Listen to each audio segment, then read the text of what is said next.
Impro Blabla. Discussion et échange autour de l'impro, la vie et tout ce qu'il y a entre les deux.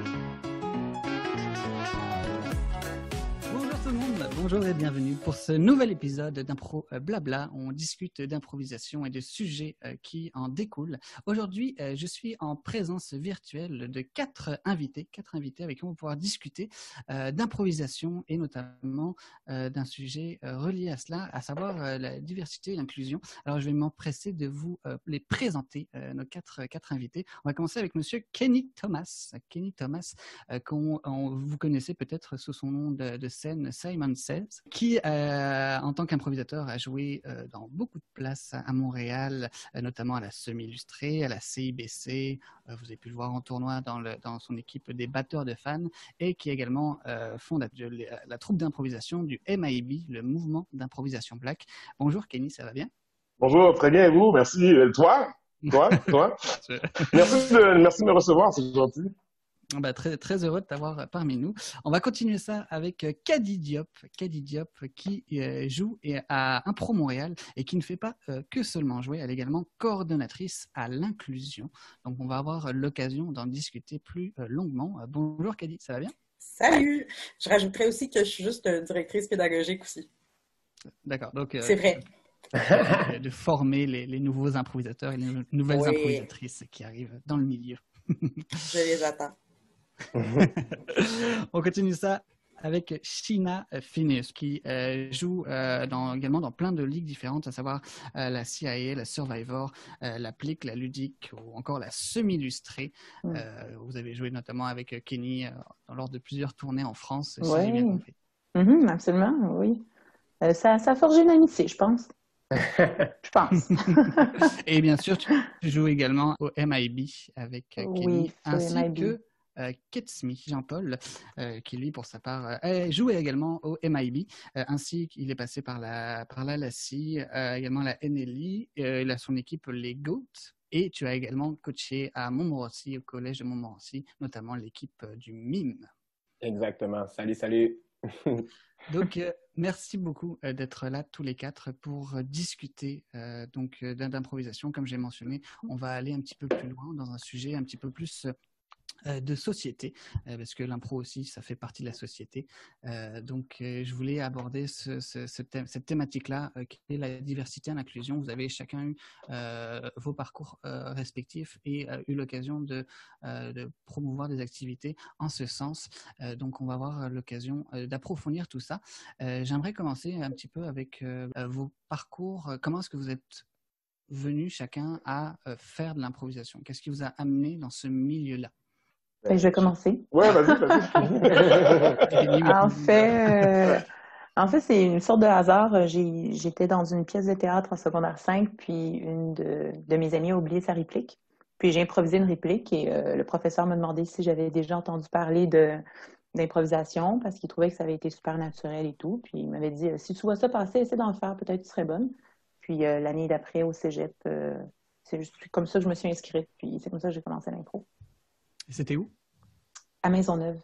Ah! Ouais, pour les Vikings. Les Gaulois et les Vikings. On les salue. Je coachais les Bretons cette année. Ah, OK. OK. Moi, si je me lance, j'ai en fait commencé à faire de l'impro au secondaire. En fait, il y avait un cours dans plastique ou dans dramatique. Puis à partir de secondaire 2, tu pouvais faire un choix. Secondaire 1, j'ai coulé art plastique. Fait que j'ai décidé de faire l'art dramatique. Et par la suite, on avait tout le temps des ateliers d'improvisation. Par la suite, arrivé au cégep. La première année de cégep, j'en ai pas fait. J'ai beaucoup regardé de l'impro. J'ai animé les matchs d'impro. Puis plus j'en ai vu, plus j'ai voulu en faire. Par la suite, j'ai commencé à faire les camps de recrutement et tout. Et les portes se sont ouvertes petit à petit. Pour ma part, moi, en fait, j'ai pas fait d'impro au secondaire cégep. J'ai voulu, mais oui, on va pouvoir en parler de Improv So White. Donc, j'ai fait mon premier bout d'études en théâtre à l'UQAM, puis encore Improv So White. Et une fois dans mon domaine professionnel, en fait, j'ai trouvé Acro-Montréal, puis je me suis comme pitchée. Puis ben là, je travaille là-bas. Pour ma part, moi, j'ai pas fait d'impro au secondaire ni au cégep parce que j'avais pas vraiment le temps, puis j'avais d'autres intérêts. Mais ça a vraiment commencé, je dirais, peut-être au primaire, secondaire, parce que ma mère, elle aimait ça monter des pièces de théâtre pour les kids à l'église. Moi, j'étais un des kids à l'église. Sinon, à la fin du secondaire, j'ai fait du théâtre, puis un peu d'impro. J'en ai pas fait au cégep. Puis parce que j'avais pas le temps pour ça. Puis j'avais d'autres intérêts. Puis là, par la force des choses, j'ai coaché dans un centre communautaire. Puis là, coacher au communautaire m'a amené à coacher au scolaire. Puis là, tu rencontres d'autres coachs. Puis là, les coachs jouent dans des ligues. Ah, tu devrais venir essayer telle ligue, telle ligue. Fait que là, c'est là que j'ai commencé à plus jouer dans des ligues de bar. Donc, vous avez un petit peu chacun créé vos propres réseaux, vous avez joué dans différentes ligues et organismes respectifs. Je voulais aborder justement Kenny, toi, avec d'autres improvisateurs et improvisatrices, vous avez créé la troupe du mouvement d'improvisation Black, le MIB. Je serais curieux de savoir un petit peu, c'est quoi la démarche qu'il y avait, d'où est-ce que c'est né ce projet-ci? D'abord, d'entrée de jeu, je vais juste préciser quelque chose au niveau de ma présentation de tantôt.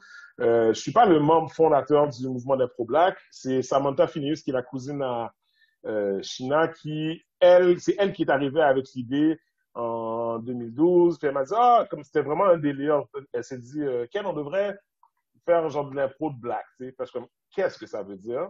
Puis elle m'a dit, tu sais, juste jouer entre nous, puis tu sais, genre comme faire comme avoir un show d'impro, mais avec des joueurs Black. Puis là, à la base, j'avais pas vraiment j'avais pas tant exploré l'idée. Puis là, finalement, en jasant avec d'autres personnes, Emmanuelle Adouillard, d'ailleurs aussi, qui est une membre fondatrice, avec Shina à l'époque, avec puis Didier Emmanuel aussi, qui a fondé la WIM. On s'est dit on a sauté sur l'occasion de faire un match avec une équipe une équipe française qui était en tournée ici. On a fait un match au Brouhaha, je pense que c'était quelque part en octobre ou novembre 2013. Ça a très bien marché. Non, on avait fait un match avec la Bisbee, je pense. Oui, c'était ça, c'était le premier match de MIB en 2013. Puis là, on s'est dit, c'est cool, ça pourrait marcher. On a pris une photo qui était la première photo officielle du MIB. Puis cette photo-là a eu beaucoup de traction. Les gens étaient comme, oh my God, l'impro Black. Puis ce qu'il faut dire aussi historiquement, à Montréal, il y avait une tentative de former une ligue d'impro haïtienne. Puis c'est quelqu'un qui avait décidé de former un groupe sur Facebook à l'époque, parce que les groupes, ça voulait dire quelque chose sur Facebook. Puis finalement, en l'espace, je pense, de 72 heures, il y avait genre 1300 personnes qui avaient aimé la page. Là, puis c'était pas, à l'époque, il fallait pas juste que tu likes. Il fallait que tu fasses une demande, que la personne qui gère le groupe accepte, et que là, tu faisais partie du groupe. Fait que, il y avait comme quelque chose qui était intéressant à ce niveau-là. Puis nous, on a décidé de partir le MIB. Donc, à partir de 2014, on faisait des spectacles mensuels tous les derniers jeudis du mois à l'espace DNL, qui est l'ancien Alizé. Puis ça a vraiment comme... Ella Ketmi s'est joint à nous. Marlène Chéry s'est joint à nous. Pierre-Richard Deshommes, Ralph Chouchou, Robin... Pardon? Nerly. Nerly Michel, effectivement. Donc, on était comme à peu près un groupe de une douzaine de personnes à peu près. Puis on offrait un show d'impro. Puis c'était vraiment... la première partie, c'était de l'impro classique. Puis il y avait toujours une thématique par rapport au mois de l'année. Exemple, au mois d'octobre, on faisait toujours une thématique un peu en lien avec l'Halloween. Au mois de septembre, on faisait une thématique en lien avec la rentrée scolaire, aussi en lien avec tout ce qui est académique. Donc, puis la deuxième partie, on se donnait des défis. Des fois, on faisait des long forms. On prenait des suggestions du public. C'est comme un mélange d'impro classique de l'école gravelienne de l'impro et du Who's Line, à peu près. Donc, c'était cool, ça donnait des choses dynamiques, puis ça a duré un bon 3-4 ans. C'était fort plaisant, puis on a donné des shows aussi, comme pour des organismes communautaires, puis pour des événements spéciaux. La copine à Kespi nous a plugué pour un truc au marché Jean Talon qui a été vraiment très, très cool aussi. Donc, ça a été comme un beau momentum, ça a été une belle expérience, puis on a réussi à créer quelque chose de le fun, puis ce qui était intéressant, puis vous pourrez renchérir Kretz puis Shina par rapport à ça, c'est que ça attirait des gens qui n'étaient jamais venus voir de l'impro. Puis Kadi, tu sais, ce que tu disais tantôt par rapport à Improv So White, tu sais, je veux dire, je pense que c'était ça la magie du MIB. C'est parce que ça venait chercher autre chose au niveau de l'impro que, disons, l'impro classique qui est ancré dans le paysage culturel québécois, n'allait pas chercher. Tu sais, il y a des gens qui sont venus nous voir après les matchs qui étaient comme « Yo, je vais revenir », puis genre « Mon boy a aimé », puis genre ce personnage-là, puis c'est ça, il y avait quelque chose c'est une question de représentation. Tu sais, les gens sont toujours intéressés à un produit culturel où est-ce qu'ils sont capables de se voir. Tu sais. Exact. Donc, l'impro, quelque part, vu que c'est quand même assez homogène, bien évidemment, il y a certains groupes de personnes qui vont pas aller le voir et se reconnaissent pas. Mais s'ils se reconnaissent, ça les intéresse. Tu sais. Ils sont pas désintéressés. C'est juste qu'ils se sentent pas interpellés. Ouais. Je me rappelle le premier match qu'on a joué au Bois.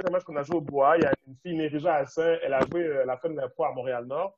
Puis elle est venue me voir à l'entrée, elle m'a dit merci de faire ça pour nous, tu sais. Enfin, puis elle, à la fin de l'impro, elle dit pour de vrai, je sens vraiment que là, l'impro a du sens. Tu sais. Puis pour moi, c'est important de préserver cette essence-là au sein du MIB. Et est-ce qu'en débutant ce projet-là, au début les premiers spectacles, vous aviez conscience de ces enjeux-là, justement, de représentation au sein du milieu? Ben oui. C'est d'une évidence, là, c'est sûr. C'est comme aujourd'hui encore des équipes qui ne sont formées que de femmes, c'est une rareté, là. C'est une rareté, c'est comme un événement quand ça arrive, mais c'est la même affaire pour nous. Puis en plus, je pense qu'il y a moins de noirs que de femmes en impro, fait que ça rajoutait un truc de plus, là. That's a fact.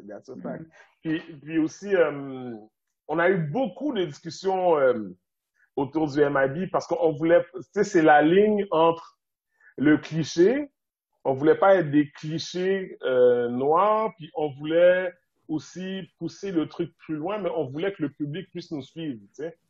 Puis on s'est beaucoup questionné à savoir, OK, mais qu'est-ce qu'on veut accomplir avec le MIB? Puis là, tu sais, Kesvi vient d'un background, Shina vient d'un background, Emma vient d'un background, Samantha vient d'un background, puis c'est d'essayer de trouver comme un terrain de jeu qui était commun pour tous.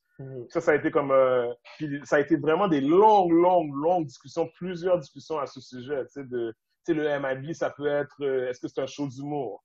Est-ce que le but c'est de faire rire? Est-ce que le but c'est vraiment que les gens s'y retrouvent? Je vois qu'elle dit là. Est-ce que le but c'est vraiment que les gens s'y retrouvent? Est-ce que le but c'est de faire rire, c'est de divertir? Est-ce qu'on veut éduquer le public? Tu sais, en impro, c'est quelque chose qu'on dit souvent, il faut éduquer notre public. Qu'est-ce que ça veut dire lorsque tu y ajoutes une tangente culturelle, tu sais, ça a comme une autre teneur. C'était ça, en fait, à quel point vous aviez cet enjeu-là à cœur quand vous avez développé ce projet-là. Comment ça a été reçu, justement, par votre public de base, mais aussi éventuellement par le milieu dans son ensemble? Ça, c'est une bonne question. Ben, le public, à vrai dire, c'était notre public.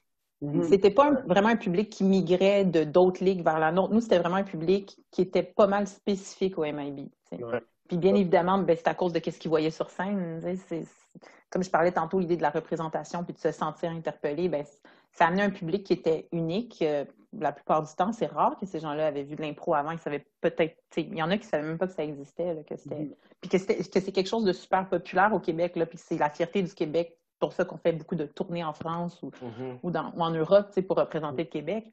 Donc, mais sinon, au niveau en général, en impro, ça, c'est une bonne question, par contre. Comment est-ce qu'on a été vu par d'autres ligues, d'autres personnes? Ça, c'est une bonne question. Mais moi, mettons, avant que je fasse partie du MIB, comme Kenny a parlé de la fameuse photo lors du match avec la Bisbee, moi, j'ai vu cette photo-là, puis j'étais comme, faut que je fasse ça.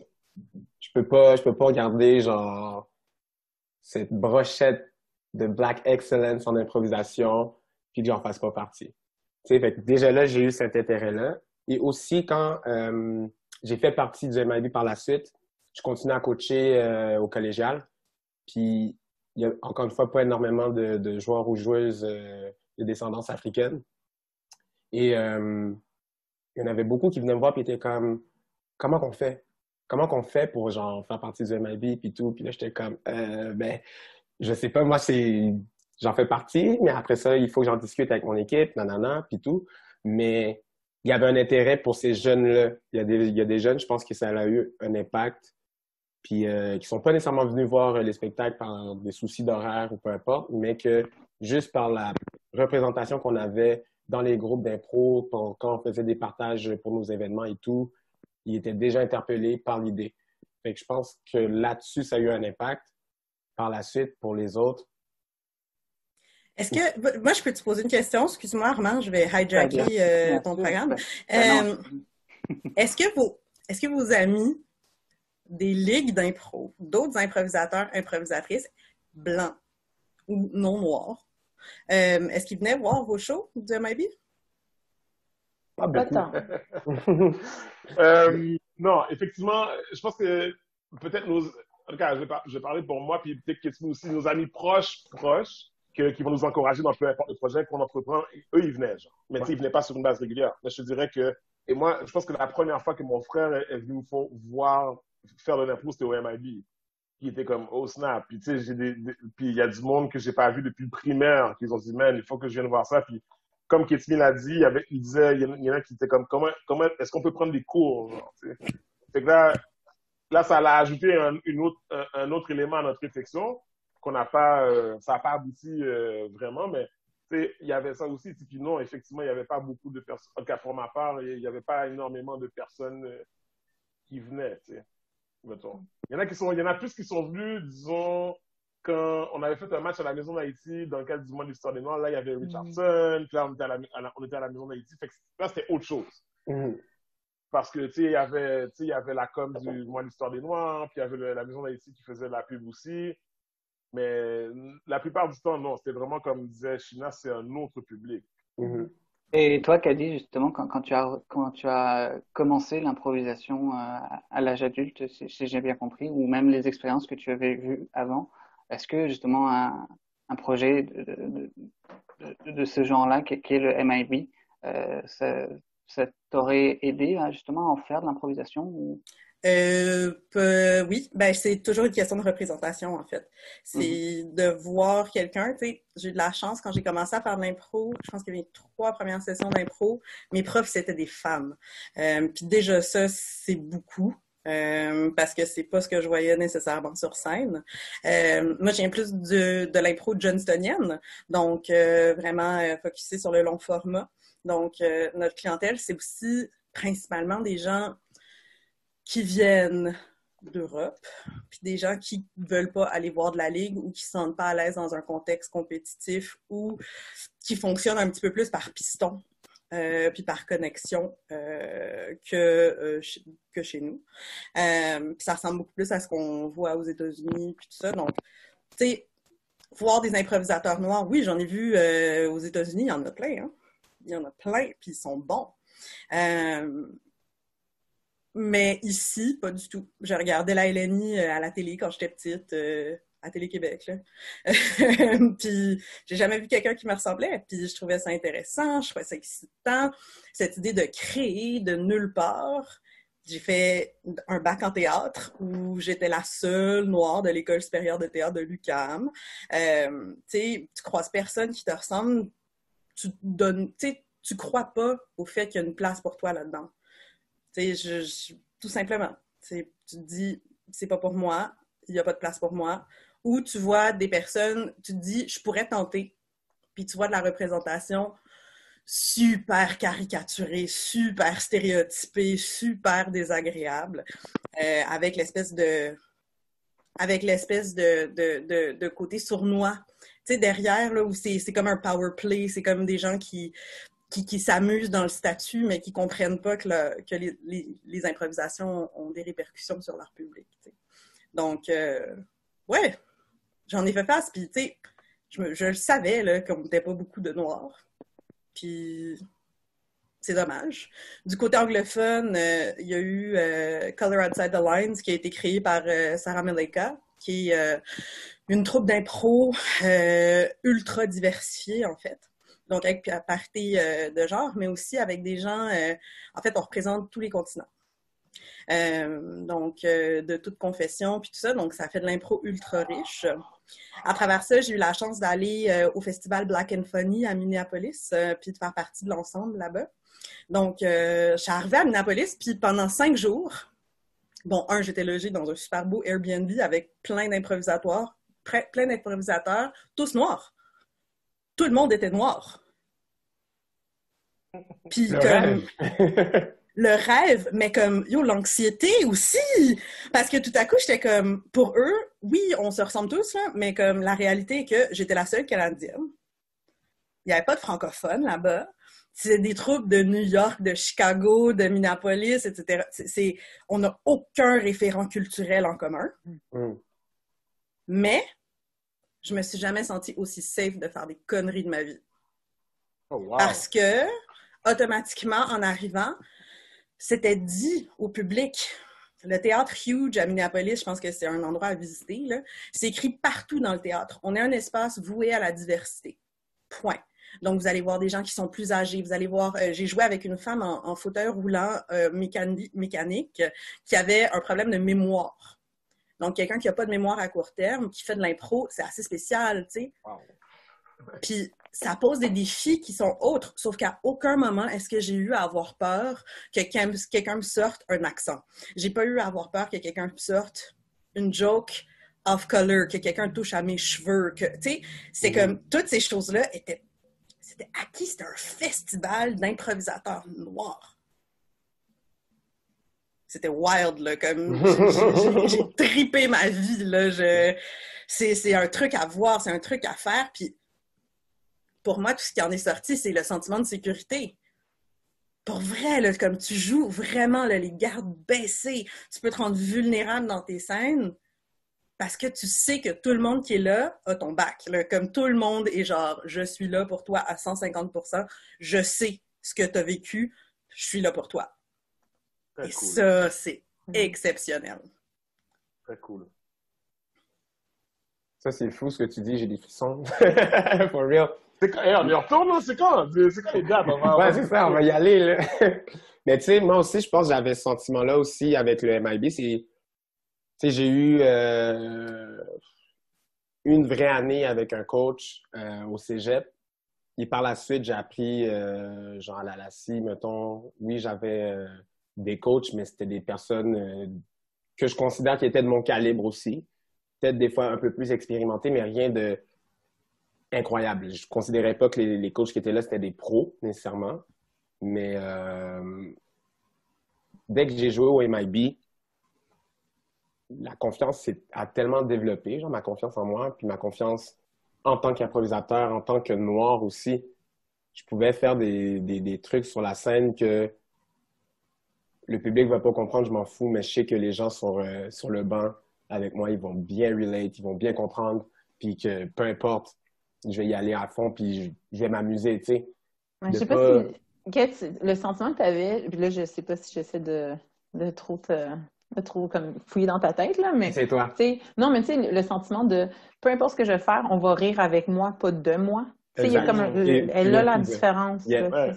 Exactement. Parce que c'est arrivé, là, de faire de l'impro, puis là, genre, justement, d'être le noir, d'être cette caricature, d'être l'extra, genre, que le blanc n'a pas, tu sais, puis qu'au final, c'est un personnage tout le long de ton match, tu sais. Mais c'est ce que tu es au final, tu sais. Qui a dit, je relate complètement, là, c'est quoi les dates? Écoutez, mais comme, le pire, c'est qu'après ce festival-là, bon, est-ce que vous connaissez Coco et Daphne? C'est un duo d'improvisatrices de Toronto, de femmes noires. Déjà, un duo de femmes noires qui font de l'improvisation partout en Amérique du Nord. C'est une rareté. Et elles sont fantastiques. Tu sais, la première fois que je les ai vues, elles sont rentrées sur scène sur Formation de Beyoncé, le poing dans les airs. Puis, tu sais, là, j'ai fait comme, oh my God. C'était comme voir des princesses de Disney arriver, tu sais. Puis, elles ont fait de l'impro de filles noires. Elles ont parlé de leurs cheveux. Elles ont, tu sais, comme, puis ça éclate un peu la tête. Puis, elles ont créé à Toronto le festival Black and Funny pendant le mois de l'histoire des Noirs. Donc, tu sais, comme, de Minneapolis, là, il y a un bébé à Toronto. Maintenant, nous autres, on a fait un show à Montréal qui a même été à Off juste pour rire de Black and Funny. Fait que j'ai pris tous les improvisateurs noirs d'Impro Montréal qui n'ont pas nécessairement autant de stage time. Pas parce qu'ils sont moins bons, mais des fois, c'est une question de connexion. Des fois, c'est une question d'accès, puis tout ça. Puis on a monté un show, puis on peut dire au moins que, comme grâce à certaines, tu sais, il y a des producteurs et productrices à UpGFL qui sont vraiment intéressés par les enjeux de la diversité.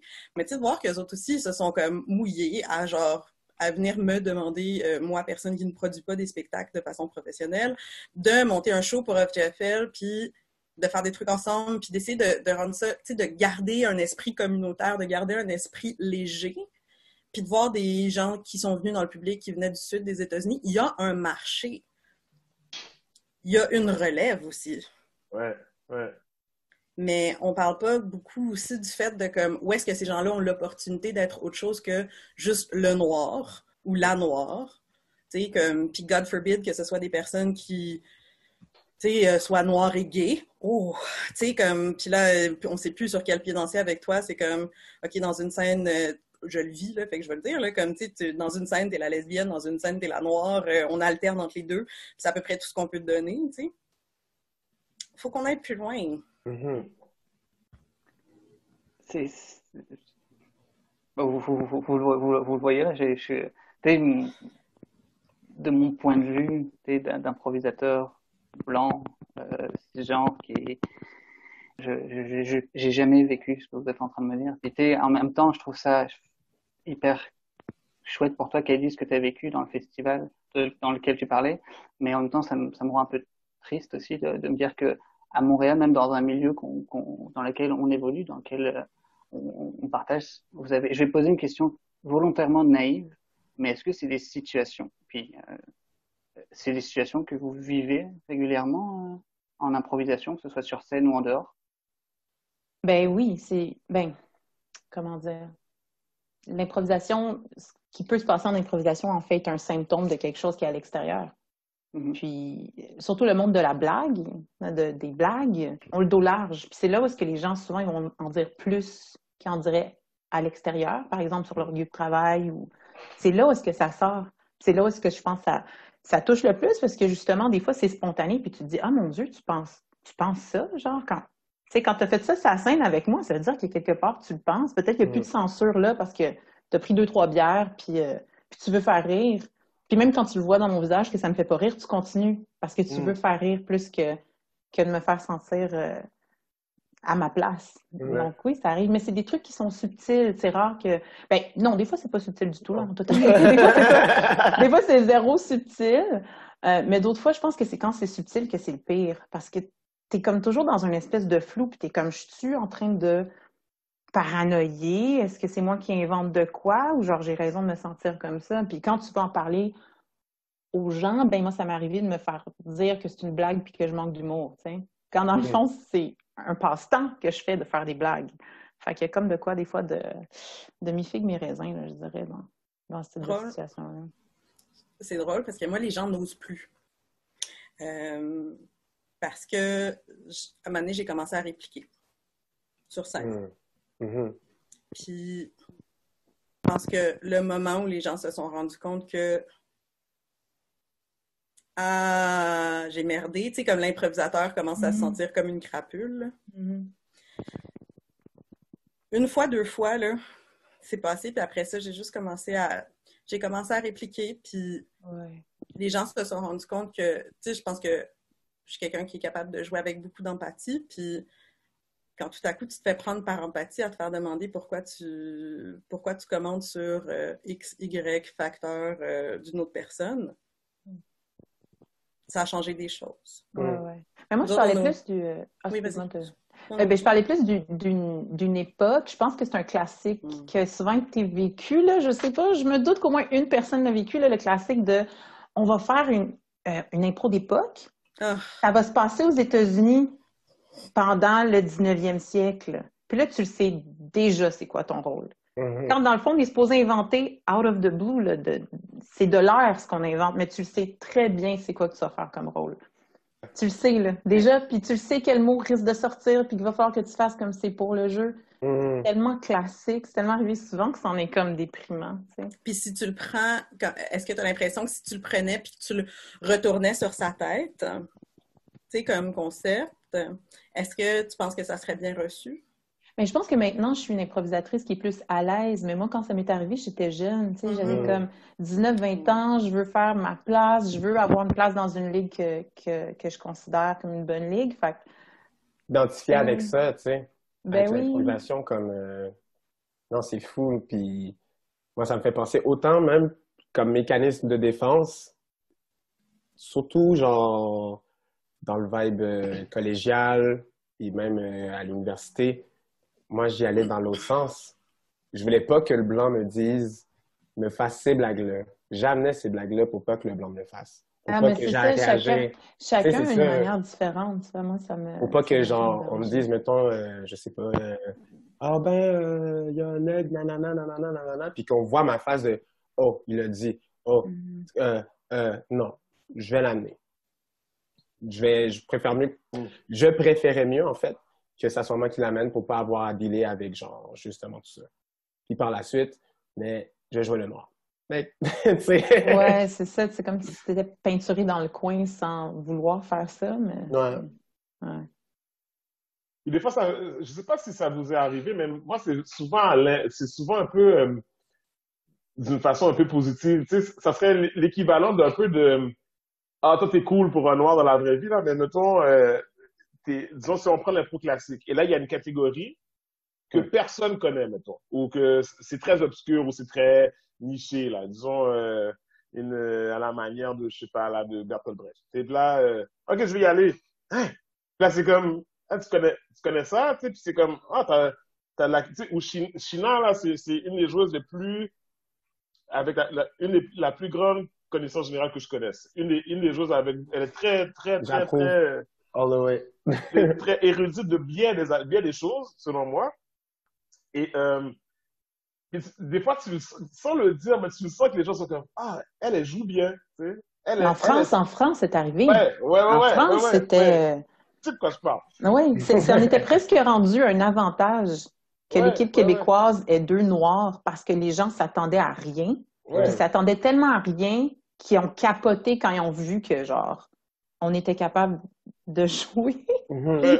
Puis de jouer comme selon les codes aussi. Tu sais, tu joues avec les codes de la France quand tu es là, tu veux gagner ta coupe, tu sais. Tu joues un petit peu avec les codes. La à la maison. Hein. Exact. C'est ça.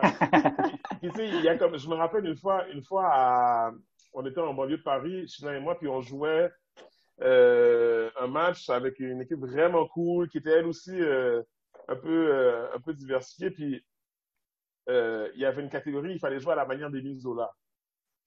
Émile Zola, c'est comme un des grands écrivains de la littérature française. C'est comme, OK, Sheens connaît Zola, moi je connais Zola. On joue l'impro en mixte. Et là, bon, c'est une impro de genre 5-6 minutes. Ça rit et tout. Et là, après le match, il y a comme un joueur de l'autre équipe qui est venu nous voir et dit « Ah, vous connaissez Zola, hein? Vous connaissez Zola. Bravo, vous connaissez Zola. » Mais qui connaît pas Zola? Tu sais, je veux dire, comme si t'as un peu de, disons, surtout dans le monde de l'impro, parce que c'est souvent des référents de la littérature, comme qui, on est comme, c'est pas comme secret, comme bien gardé, là, comme ça va. Et puis, des fois, les gens, ils font un peu des compliments comme ah, je savais pas que tu avais autant de culture générale. Parce que je pense que l'affaire avec le fait d'être noir dans la vie, c'est que quand tu rentres dans une pièce, tu es noir pour bien des gens. Et là, ça vient avec l'eau de plein d'affaires. C'est un peu comme Robocop, là, quand il regarde un criminel, il y a tout son dossier, son origin story, blablabla. Son trauma aussi. On se rappellera. Son trauma. Ouais, c'est ça. Merci. Steve. Mais, tu sais, c'est ça. Fait que les gens, ils se font une idée de plein de choses. Tu sais, puis je pense que c'est un peu normal dans la société dans laquelle on évolue. Mais en même temps, des fois, quand tu sors du lot, tu sais, comme moi, je trouve que Katie, c'est un joueur qui sort du lot. Je trouve que Sheena, c'est une joueuse qui sort extraordinairement du lot. Elle essaie toujours d'aller plus loin. Elle fait des affaires pas possibles en impro. Ben, Kenny, toi aussi, hein? Ouais, non, mais toi, t'as quand même joué la chlamydia dans ce... Moi, j'ai jamais fait ça. Et ça m'a bien fait. Oh, mon grand rôle de l'ITSS et de la comédie française. Ouais, tu sais. Mais c'est toujours de pousser le truc plus loin. Mais toi, en tant que joueur noir, tu te dis, hey, moi, je veux juste faire quelque chose qui est drôle. Tu ne fais pas nécessairement, je vais faire quelque chose pour leur prouver que je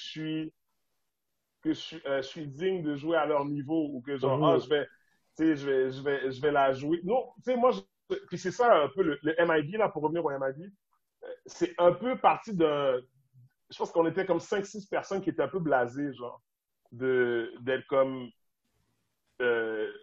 instrumentalisées.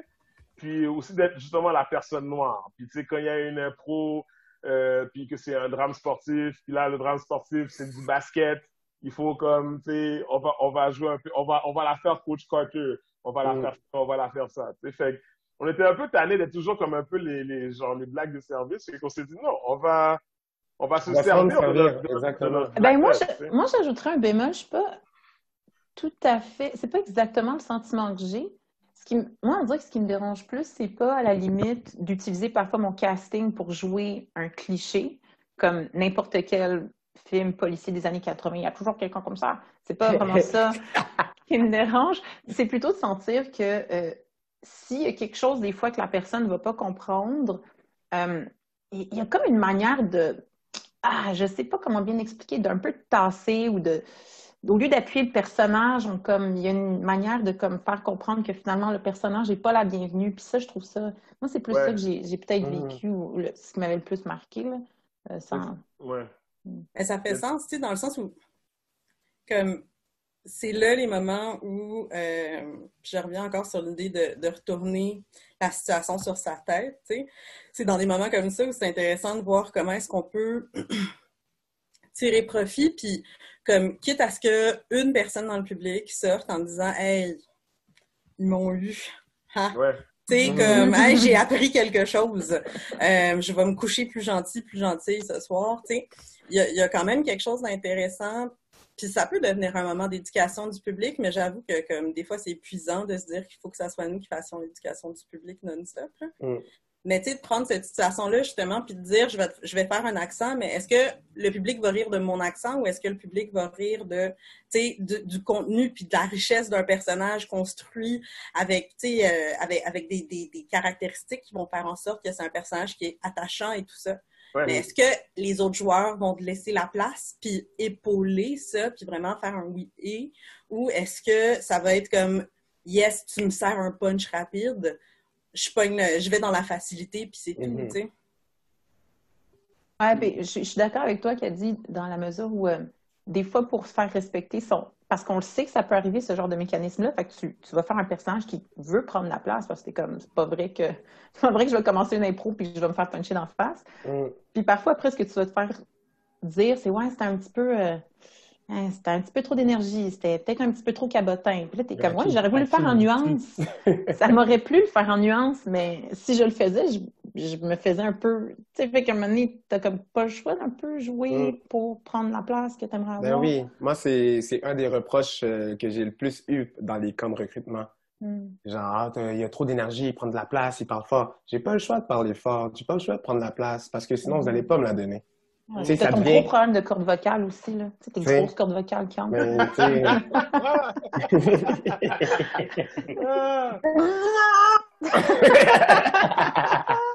Non, mais ouais, tu sais, ça a été souvent un reproche, comme des fois, moi, je me souvenais que je jouais, puis on me faisait genre, cool down, là, mais je suis comme, non, en ce moment, je me sens, peut-être c'est une façon aussi de démontrer, sans le vouloir, que je me sentais pas nécessairement en sécurité aussi. Tu sais, je sentais que mettons, il y a une impro, il y a 2 joueurs sur moi, puis par la suite, par 2 joueurs sur moi, je vais dire qu'il y a 2 joueurs de l'autre équipe en mix. Ouais, en mix. Ouais. Merci. Mais qui s'acharne à envoyer des points chez qui est là. Excuse-moi, ça me fait. Qui s'acharne. Il s'acharne! Mais donc, moi, mon issue, c'était de souvent jouer physique parce que je savais que c'était une de mes forces de 1 puis que je sais qu'il y a bien des Blancs qui savent pas bouger comme moi je sais bouger. Oh là là! Non, je fais là. Non, ça me fait pas peur de dire ça parce que c'est un fait. Oh, t'es physique, toi. Oh, ça fait du bien. On me l'a déjà dit, ça fait du bien, c'est rafraîchissant. Non, non. Pourquoi c'est rafraîchissant? Parce que c'est moi. Tu sais, c'est pas genre différent. Il y a d'autres gens qui vont jouer physique, puis moi, je trouve que c'est rafraîchissant aussi. Mais pourquoi moi, c'est plus rafraîchissant qu'un autre, tu sais? On a parlé justement de cette notion de sécurité. Est-ce que ces situations que vous avez vécues au cours de votre développement en impro, ça vous a parfois éloigné justement de la discipline, de la pratique? Oh, ça a amené des moments de doute, en fait, des fois, sur la valeur réelle que tu as en tant que joueur ou joueuse. Tu te poses la question, est-ce que j'ai eu certaines opportunités parce que j'ai vraiment le talent? Est-ce qu'on m'a utilisé pour donner une impression que la ligue, elle est une ligue ouverte sur plein de choses, mais dans le fond, je suis juste un espèce de token? Il y a certaines questions qui se posent, là, mais... ouais. Mais c'est un peu... Moi, c'est ça que je voulais dire tantôt quand je parlais que le MIB, c'est un peu... En cas, pour moi, c'était un peu un incitatif à OK, on va faire ça. Parce que j'étais comme un peu blasé d'être comme. Puis j'en ai parlé à China trop souvent, là, pour de vrai, où est-ce que. Tu sais, se faire dire, ah, tu fais souvent des personnages de noir. Je suis comme, d'où je suis noir? Qu'est-ce que ça veut dire, un personnage de noir? Tu sais, puis, parce que, tu sais, comme un joueur blanc peut jouer un Français, il peut jouer un gars des îles, il peut jouer un gars de Gaspésie, il peut jouer un gars de l'Abitibi, il peut jouer un gars du plateau. Puis on va jamais dire, yo, tu fais trop de personnages de blanc, tu sais, ou comme tes personnages sont vraiment comme nichés dans l'Est du Québec. Il y a personne qui va avoir ce discours-là avec ces personnes-là. Mais, alors que, tu sais, puis c'est aussi genre un manque, une méconnaissance par rapport à la culture noire, tu sais. Je veux dire, comme Ketmi puis moi au MIB, on faisait souvent le personnage de Papi puis Junior, tu sais. Si tu prends le concept de la famille, là, c'est vécu différemment chez les Noirs versus les autres cultures, tu sais, mais vraiment différemment, tu sais. Puis nous, je pense qu'on a fait une bonne job d'illustrer un peu, des fois, le non-sens entre, genre, le gap de génération, puis la façon de voir les choses. Puis, tu sais, t'ajoutes l'apport de l'Église, puis de la Bible, puis, tu sais, c'est du christianisme là-dedans. Puis, les gens qui venaient voir le MIB, tu sais, ça nous est arrivé 3-4 fois de faire un peu Papy puis Junior au Ikea. Papy et Junior quand Junior part en appart. Papy et Junior à Noël. Puis là, je me rappelle une fois, il y avait comme un gars qui venait souvent au MIB. Puis là, moi puis Kess, on est embarqué sur le jeu. Il dit « Oh, Papy puis Junior! » C'était comme un peu... C'était comme... Moi, j'ai trouvé ça vraiment drôle, tu sais. Mais c'est juste... C'est ça, moi, qui m'a incité, genre Parce qu'au MIB, c'est comme peu importe ce que je fais, il n'y a pas personne qui va dire « Ah, ça, c'est comme... C'est noir, c'est juste nous. » Mais tu sais que, Kenny, j'ai l'impression que c'est quelque chose qui se vit aussi quand tu es une femme. Oui. Tu sais, moi, je suis reconnue souvent, on va souligner le fait que mes femmes que mes personnages féminins ont beaucoup de revendications. Que c'est des personnages féminins qui parlent fort. Que c'est des personnages féminins qui ont l'air toujours un peu trop passionnés. Puis je suis comme, mais pourquoi? Tu sais, pourquoi? Quelle sorte de personnage féminin je devrais faire pour que ça soit vu comme un... Tu sais, les femmes, il y a toutes sortes de femmes, il y a toutes sortes de... Fait que c'est un jeu où est-ce que j'ai le droit de représenter ce que ça me tente, mais quand je le représente comme quelqu'un qui prend de la place, c'est mal vu. C'est comme un peu... Puis tu sais, l'espèce j'ai l'impression qu'il y a comme une espèce de manière, des fois, parce que les gens, quand ils disent que tu fais trop de personnages noirs, par exemple, ils se butent juste à la forme. Ils voient pas le fond. Le fond, c'est l'histoire d'un monsieur avec un jeune homme qui ont des aventures. Papier junior. C'est vraiment basic, là. C'est pas... mais il se bute trop comme à la forme, puis il regarde pas le fond qui est comme... Dans le fond, c'est l'histoire de deux clowns. C'est très théâtral, là. Ouais, ça revient à le truc de méconnaissance, tu sais, il y a plus que ça. Parce que ce qu'on faisait, Keslie et moi, au niveau de la mécanique de l'impro, c'était très semblable à, mettons, Abbott et Costello, tu sais, où tu prends n'importe quel grand Laurel et Hardy. C'était très Laurel et Hardy ce qu'on faisait, tu sais. Il y en a un qui était, tu sais, moi, j'étais le papy un peu sénile qui comprend rien puis qui voit le diable partout. Puis comme Kate, c'est comme non, tu comprends pas, tu me fais honte, mais qui risque que je t'aime, genre. Ouais, j'ai pas le choix de dealer avec toi, genre. C'est ça. Et ça, il y a quelque chose d'universel là-dedans, entre un père et son fils qui s'entendent pas. C'est comme puis son kid qui s'entendent pas. Il y a quelque chose d'universel que tout le monde peut comprendre si tu vas au-delà de justement, tu sais, de ce qu'on apporte au premier degré, disons. Mais Caddy, toi qui as fait du théâtre, il n'y a pas le concept de clown blanc puis clown rouge ou clown... Oui, mais je les connais tellement mal, là, je t'avoue. Là. C'est vraiment... Il y a comme plus de 10 ans. Donc... mais bon. Oui, mais... Pardon, vous parliez de clown blanc, de clown rouge, de jouer en duo. Ok, tu nous ramenais, genre. Juste que non, je vais pas parler, je vais pas définir c'est quoi un clown blanc et un clown rouge. Okay. À moins que vous me laissiez 30 secondes faire un Google. Ouais, non, c'est ça. mais ouais, puis, mais c'est ça. Je pense qu'il y a quelque chose là-dedans. Puis moi, je n'ai pas vécu le collégial. Moi, en fait, Kets, Shins et moi, des fois, on a des discussions vraiment intéressantes par rapport à leur vécu dans le milieu collégial, tu sais, puis souvent, je disais comme, ouais, mais Ken, tu l'as pas vécu, fait que tu peux pas comprendre, tu sais. Mais, puis au début, tu sais, Sheena, c'est une personne revendicatrice, ok? Corrige-moi si j'ai tort, et tu vas me corriger parce que tu es revendicatrice. Mais non, c'est parce que je suis passionnée. Bon, c'est ça. Bon. Mais c'est une personne qui croit beaucoup dans ce qu'elle dit, puis si elle ne le dit pas, c'est qu'elle y croit pas. Puis, elle dit non, tu sais, Ken, tu ne comprends pas. Puis, tu sais, c'est vrai qu'une femme en impro qui a des idées ou qui joue comme un gars, entre guillemets, c'est comme mal vu. Puis, tu sais, puis je pense que le fait que que Sheena est une femme noire, je pense que, tu sais, ça m'a ouvert un peu l'esprit à, OK, elle a vraiment comme un vécu par rapport à l'impro qui est très différent du mien. On est allé en Martinique l'automne dernier, donner un masterclass. Sheena et moi, Sheena et Richardson Zephyr. Puis moi, je me suis vraiment rendu compte, OK, on a vraiment, là-bas, on était la majorité, là. Ouais, en Martinique, là, genre, c'est 90-92% des gens là-bas sont noirs antillais, là. Puis c'était drôle parce qu'on avait des discussions par rapport à comment les gens nous percevaient. Les gens me regardaient pas de la même manière qu'ils regardaient Sheena. Donc, les gens me regardaient pas du tout. Puis les gens avaient vraiment comme un œil bien particulier sur Sheena. Puis tu sais, c'est pas vrai que les gens te regardaient pas, Kenny. Surtout quand tu parlais fort. Ah, c'est vrai. Je marchais derrière aussi. Mais tu sais, ça pour dire... Mais tu sais, ça pour dire...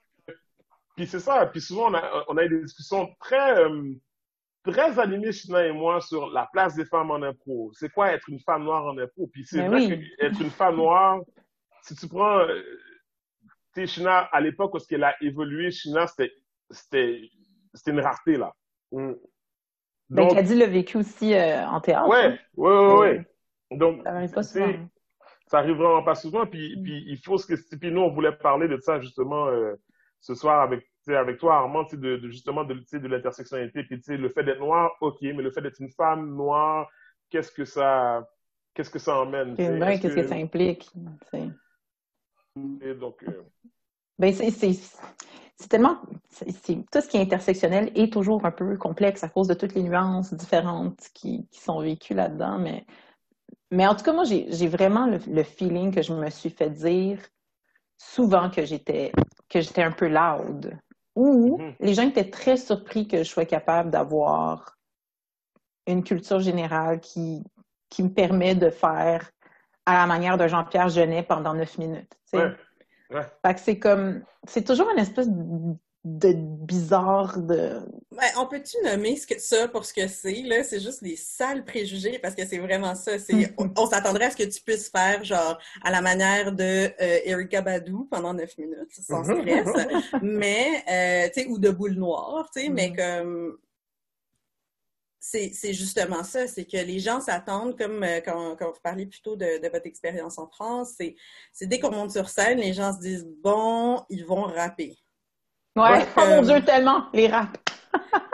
Vous allez faire des raps. Ça serait vraiment cool que quelqu'un vienne faire un move de breakdance, tu sais, puis c'est comme... Qui ça? Tu sais, comme où ça? C'est n'importe quoi. Donc, des gens ont des préjugés, puis comme... Ça revient encore à pouvoir jouer avec du monde à qui tu as confiance, puis que tu peux te retourner, puis juste leur dire comme, ben vas-y, fais le verre de terre par terre, là, comme... Ce personnage m'intéresse déjà.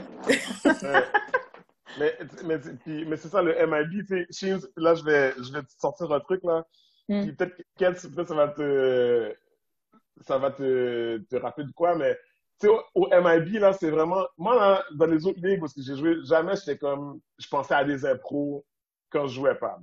Mais au MIB, je me suis dit, tu sais, le champ était tellement ouvert pour tellement de trucs, tu sais, puis à un moment donné, Sheila et moi, on se lançait l'idée de faire une impro parce que c'est du anger management, là, genre, tu sais, la gestion de la colère, puis c'était comme avec James Brown puis Mr. Cow, tu sais, parce qu'ils ont un peu... Les deux, ils ont un peu le même thème de voix, tu sais. C'est comme, on va faire un tour de parole. Comme, OK, Monsieur Brown, oh, what's me? En tout cas, genre, puis on s'est dit un jour, là, on s'est dit qu'un jour, on allait faire cette pro-là, parce que c'était tellement calme, tu sais, mais c'est ça, il y a des idées, puis ça nous permet d'avoir accès, puis d'utiliser un terroir, notre bagage culturel, puis tu sais, des insides, tu sais, des expressions, puis des codes aussi, tu sais. Mais j'ai comme l'impression que comme... Tu sais, le feeling que j'ai, c'est vu qu'on est en minorité, quelque part, l'une des choses qu'on fait, c'est apprendre la culture aussi de la majorité, dont on fait partie aussi, hein, c'est aussi notre culture, c'est un métissage. Mais à l'intérieur de cette culture-là, il y a aussi une partie de qui on est qui est en minorité. Donc, il y a comme une vision qu'on a qui est beaucoup plus large, on dirait, que du monde qui n'ont jamais su c'est quoi être une minorité. Tu sais? Fait que quand tu arrives à faire des impros, des fois, tu sais, j'ai l'impression que si, mettons, on essayait de faire une impro, je sais pas, à la manière d'un western, puis qu'il y a une tune country, on est capable de se débrouiller. Mais j'ai l'impression que si on fait quelque chose à la manière du Mississippi Delta Blues, pendant les années 30, la Grande Dépression, pas sûr que dans l'autre sens, ça soit fait avec finesse et il y a comme de quoi que j'ai... Oui. Tu vois ce que je veux dire? Oui, je comprends. C'est qu'on peut commencer, de la même manière qu'on peut créer des espaces pour qu'on puisse jouer entre nous, mais le fait qu'on crée ça aussi, ça fait en sorte que les gens se disent, ben, on n'a pas besoin de travailler sur nos structures actuelles, parce que vous avez cet espace où vous pouvez jouer entre vous. Ouais, c'est vrai ça. Fait que nous, on n'a pas besoin de courber, on n'a pas besoin de s'adapter à quoi que ce soit, tu sais. Puis c'est dommage parce que je suis certaine que, tu sais, c'est une conversation, je veux dire, c'est la pointe de l'iceberg de la conversation, je pense, mais tu sais, il faut ouvrir, aller encore plus gros, puis se demander comme la place des joueurs asiatiques, la place des joueurs des Premières Nations, la place des joueurs âgés. Je sais pas, tu sais, dans les ligues, je sais pas de quoi ça a l'air, mais comme je sais que nous autres, on reçoit, la majorité de nos clients ont plus que 40 ans. Fait que qu'est-ce que tu fais avec quand t'as genre la moitié d'un groupe qui traite l'autre constamment, tu montes sur scène, c'est papa, maman, grand-papa, puis là, tu sais, t'as l'autre qui est comme, ben, je suis là pour faire autre chose. Ouais. Tu sais, donc c'est vraiment exigé que dans nos structures, tu sais, comme, il faut en fait que tout le monde se décide puis dise on va jouer nos personnages avec intégrité, on va jouer des personnages avec respect, on va respecter nos personnages même si c'est des crapules, puis on va s'assurer de quand même avoir de l'empathie les uns pour les autres là comme être humain. Je dis pas que tu peux pas rentrer dans une scène puis commencer à tuer tout le monde, c'est super le fun à faire ça, tout le monde aime ça une fois de temps en temps, tu sais, mais comme c'est pas parce que tu rentres que ton personnage va être un gros thug. Peut-être que peut-être que c'est justement, là, c'est la dame de Westmount, là, la Karen typique, avec son caniche sous son bras, qui va sortir, puis qui va, genre, te tuer à coups de Lululemons ou whatever. Mais comme, tu sais, il faut que tout le monde commence à prendre la décision collective de on peut pousser notre humour plus loin. On n'est pas obligé de se baser sur le dénominateur commun, puis de se dire que chaque fois qu'il va y avoir un show, il faut qu'on pense à mon oncle Richard de Repentigny. Mais mon oncle Richard de Repentigny, là, comme il travaille avec des gens d'autres cultures, puis ça serait le fun qu'il puisse faire autre chose que des blagues racistes. Tu sais, comme il faut qu'on soit capable de dire comme on s'engage collectivement, parce que je vois plein de gens poster des carrés noirs sur Facebook, puis tu sais, je pense que ton post, Katimi, a fait réagir sur Improvisation Québec, mais que moi, j'ai regardé les commentaires, j'étais frustrée, là, j'étais comme, comment ça, il y a quelqu'un qui déverse son expérience, qui vide son cœur, puis la seule réponse, c'est « ben, on t'aime ». Non, la réponse, c'est on fait quelque chose, c'est on prend une décision, c'est pas à nous 4, tu sais, plus les 5 autres personnes noires qui font de l'improvisation, à tout changer. C'est pas juste que comme on est toujours placé dans une espèce de position de sauveur de nous-mêmes, puis que les autres aient quand même, tu sais, comme que toutes les personnes non marginalisées se sentent quand même à l'aise de pouvoir faire n'importe quel joke, n'importe quand. C'est... Tu sais, comme... On rêve entre nous, puis je trouve ça super le fun, mais comme ça serait le fun qu'on n'ait plus besoin de faire des festivals uniquement pour les improvisateurs noirs. Tu sais, ça serait le fun qu'il y ait cette représentation-là, puis que, tu sais, Mamadou qui va voir un spectacle d'impro avec sa classe de secondaire 3 puisse voir au moins une personne à qui il peut s'accrocher. Tu sais, quelqu'un où il fait comme... c'est quelqu'un avec un nom ethnique, oh my God. Ou, oh, c'est quelqu'un qui a le même teint que moi, oh my God. Oh, quelqu'un qui vient d'Afrique, what? Les gens sont drôles chez nous, oh my God. Tu sais, comme, il faut qu'on crée ça parce que sinon, on crée une relève qui stagne. Puis tout le monde s'habille en Frank and Oak, puis genre, tout le monde se ressemble. Tu sais, comme c'est plate, là. Excusez, hein, je suis fâchée. On parle beaucoup de racisme ces temps-ci. Puis on refusait d'en parler avant. Fait comme il y a aussi une question de moment. Ben, je sais pas si on refusait d'en parler que plutôt qu'on nous écoutait pas. On entendait un bruit de fond, mais on n'écoutait pas. Mais ça, on pourra en parler à 4 si vous voulez. Mais moi, je trouve ça weird le fait qu'on n'en parlait pas ou c'est comme ben non. C'est ben non. Puis là maintenant, c'est comme tout le monde. Littéralement, tout le monde en parle. Oui, mais ils en parlent, mais en même temps, au niveau du Québec, il y a quand même une résistance. C'est-à-dire, on en parle quand c'est un racisme qui est exotique, là, si on veut, entre guillemets. C'est-à-dire, c'est loin de nous autres. C'est des Américains, God knows, leur président. Mais là, quand on essaie de parler des nuances de racisme qui existent ici, c'est comme, non, c'est pas vraiment du racisme systémique, c'est de la discrimination systémique. T'es comme, bah, OK, fair enough, mettons. OK, mais là, je te dis que j'ai vécu quelque chose de discriminant. C'est peut-être pas la discrimination, c'est peut-être un petit peu dans ta tête. T'es comme, ah, OK, well, bye. Ouais, c'est du gaslighting, en fait. C'est constamment, on te donne l'impression que tu t'inventes des histoires, mais en même temps, je trouve qu'il y a quelque chose là-dedans qui me frustre parce que souvent, je me dis, j'ai pas envie de raconter les histoires d'incidents. Parce que là, les gens sont avares de ça. Là. Ils ont comme envie de se sentir coupables pour qu'on puisse faire une absolution de leur péché d'impro. Mais comme j'ai pas envie de te raconter, j'ai pas envie de raconter aux gens les moments où je me suis sentie petite sur scène.